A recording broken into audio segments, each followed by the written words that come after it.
ఎగ్జామ్లో అందరూ ఒకే ఆన్సర్ని కాపీ కొట్టినప్పుడు టీచర్స్ మక్కీ టు మక్కీ దించేశారు కదరా అని అంటుంటారు. మక్కీ టు మక్కీ అంటే ఉన్నది ఉన్నట్లు రాయడం అని అర్థం. మక్కీ అంటే ఈగ. అయితే ఈ జాతీయం ఎలా పుట్టిందనే దానికి ఒక థియరీ ఉంది. ఒకరోజు ఒక తహసీల్దార్ ఆఫీస్లో భూ వివరాలకు సంబంధించిన రికార్డు బుక్ పాడైంది. దీంతో కొత్తగా వచ్చిన రైటర్కు పాత రికార్డు బుక్లో ఉన్న సమాచారాన్ని కొత్త బుక్లో యథాతథంగా రాయమని చెప్పారు. రైటర్ సరే అని పని ప్రారంభించాడు.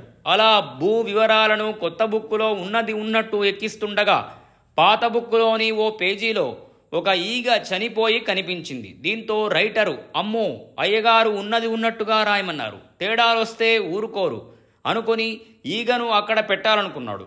ఈగ లేకపోతే ఉన్నది ఉన్నట్టుగా కనిపించదని భావించాడు. వెంటనే పని మానేసి ఓ పూటంతా వెతికి ఓ ఈగను పట్టుకుని చంపి దాన్ని ఆ పుస్తకంలో అంటించాడు.